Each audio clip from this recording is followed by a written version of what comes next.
Hello everyone, today I have an amazing story for you. It's not just for your listening practice but also to inspire you. The story is called Nothing is Free and it will show you that hard work and determination can change lives. There was a young man named Leo, 20 years old, living in a small quiet town surrounded by mountains. Leo had big dreams. He wanted to own a chain of restaurants and become a successful entrepreneur, but life wasn't easy for him. Leo's family was struggling financially. His father Mark was a mechanic and his mother Claire cleaned houses to make ends meet. Leo's younger sister Sophie was just 10 and looked up to him as her hero. One cold evening, Leo sat outside his small house staring at the stars. He whispered to himself, "I want to give my family a better life, but how do I start when we barely have enough to survive?" The next day, Leo shared his dreams with his father. Mark sighed and said, "Leo, dreams are not free. If you want something, you have to fight for it. Start with what you have, even if it's small." Leo thought deeply about his father's words, then an idea struck him. He noticed that in his town people loved fresh bread but had to travel to a bakery far away. He decided to start selling fresh bread locally, but there was a problem. Leo had no money to buy the bread. He decided to take a chance and approached the bakery's owner, Mr. Anderson. Leo walked miles to meet Mr. Anderson, a grumpy old man who rarely trusted anyone with confidence. Leo said, "Mr. Anderson, I want to sell your bread in my town, but I don't have money to buy it up front. Can you trust me for 1 week? I will sell the bread, return your money, and keep a small profit." Mr. Anderson raised an eyebrow. "And why should I trust you, young man?" he asked. Leo replied firmly, "Because I am determined and I will work hard to prove myself." After a long pause, Mr. Anderson said, "All right, I'll give you bread for 1 week. If you fail to pay me back, don't bother coming here again." Leo was thrilled. Early the next morning, he carried the bread back to his town and set up a small stand near the park. He greeted every passerby with energy and a smile, saying, "Fresh bread, warm and delicious." At first people were hesitant. They didn't know if the bread was good, but Leo offered free samples and soon had his first customer. By the end of the day he had sold all the bread and made a small profit. That evening he returned to Mr. Anderson and paid him back. The old man nodded and said, "You kept your word. Come back tomorrow." From then on, Leo worked tirelessly. He woke up at 4 a.m., walked to the bakery, carried bread to his town and sold it with passion. After 2 months he had saved enough money to buy a small cart, making it easier to transport more bread. One day a customer suggested, "Leo, why don't you bake your own bread? You're good at selling, but if you bake you'll make more profit." This idea excited Leo, but it also scared him. He had never baked anything in his life. This was the moment where Leo realized nothing is free.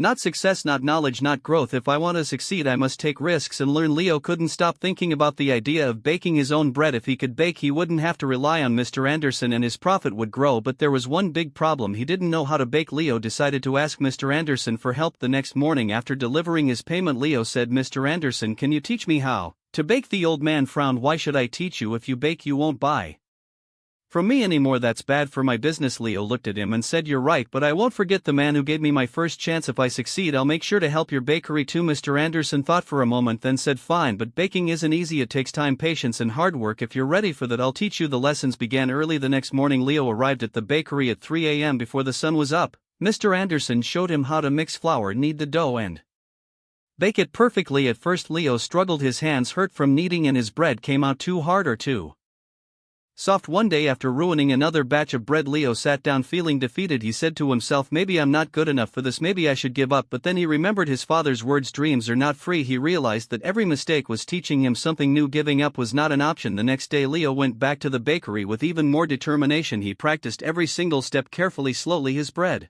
started improving. After 2 weeks, Mr. Anderson handed him a loaf and said, "This is perfect, Leo, you're ready." Leo was overjoyed. He rented a small oven and began baking bread at home. His family was amazed by his hard work. Sophie, his little sister, helped him pack the bread and his mother made tea for him while he worked late into the night. Soon Leo wasn't just selling bread, he started making cookies and pastries too. People in the town loved his products. They said, "Leo's bread tastes better than anything we've had before." But success wasn't easy. One day a new bakery opened in the town, run by a young man named Eric. Eric had a big fancy shop with colorful signs and decorations. People were curious and started buying from him. Instead, Leo noticed his sales dropping. He felt scared. What if he lost everything he worked so hard for? But instead of panicking, Leo decided to improve. He listened to his customers and asked, "What do you like about Eric's bakery? What can I do better?" Some said, "Eric's shop looks clean and pretty." Others said, "His cakes have beautiful designs." Leo realized he needed to grow not just as a baker but as a businessman. Using his savings, Leo painted his cart, added bright decorations, and started offering free samples of his new pastries. He even learned how to decorate cakes by watching videos in the library. Slowly customers returned to him. One evening an elderly woman came to Leo and said, "I've seen many young men give up when times get hard, but you didn't. That's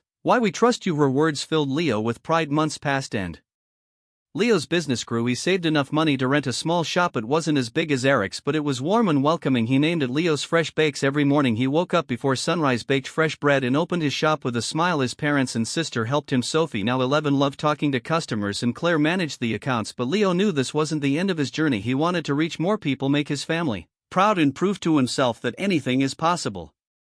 With hard work, Leo's bakery, Leo's Fresh Bakes, was becoming the heart of the town. People loved his fresh bread, cakes, and pastries. Business was growing and his family was proud of him. But life wasn't done testing Leo. One stormy night, as Leo was closing his shop, he noticed smoke coming from the bakery. He rushed inside and saw that a small fire had started near the oven. He quickly grabbed water and managed to stop the flames, but much of his equipment was damaged. The next morning, when the town's people heard about the fire, they came to check on him. Some said, "Oh no, what will Leo do now?" Others whispered, "Maybe this is the end for him." Leo felt heartbroken but not defeated. He stood outside his bakery and said, "This is just a challenge. I've faced struggles before and I will face this too. I won't give up." He took a deep breath and began making a plan. He calculated how much money he had saved and realized it wasn't enough to replace all the equipment. For a moment fear crept in, but Leo remembered his journey, how he started with nothing but a dream and hard work. Instead of sitting and worrying, Leo asked for help. He approached Mr. Anderson, who had retired, and said, "Sir, I need advice. What would you do if you were me?" Mr. Anderson smiled and said, "Leo, you already know the answer. You've taught yourself that nothing is free. Work harder, believe in yourself, and people will believe in you too." Inspired, Leo decided to rebuild. He didn't wait for someone to rescue him. He started baking at home again with the little equipment he had left. He told his customers, "I won't let you down. I'll keep serving you even if it's just a small amount for now." The townspeople admired his courage. Many of them started helping him. Some donated ingredients, others gave small amounts of money, and a few offered their time to help him clean and repair the bakery. Leo realized something important: when you work hard and never give up, people notice. They want to help someone who helps themselves. After months of hard work, Leo reopened his bakery. It was better than ever. He painted the walls, added new decorations, and even introduced new items like cupcakes and muffins. His customers were overjoyed. On the day of the grand reopening, the town's mayor came and said, "Leo, you are a true inspiration. You've shown us all that with determination anything is possible." Leo stood in front of the crowd and said, "I want to thank each one of you. You've taught me that nothing in life is free, not success, not respect, not love. Everything must be earned with hard work, patience, and persistence. Never let failure stop you. Every challenge is just a step to something greater." From that day, Leo's bakery didn't just sell bread, it became a symbol of hope. People from other towns started visiting to meet the young man who never gave up. Leo's story teaches us that one, dreams are not free, they require hard work and sacrifice. 2, failure is not the end, it's a chance to learn and grow stronger. 3, help yourself first. When people see your effort, they will support you. 4, never give up. The darkest moments are often just before success. Leo didn't just build a bakery, he built a life full of purpose, respect, and pride, and so can you. Whatever your dream is, don't stop chasing it. Remember, nothing is free, but everything is possible.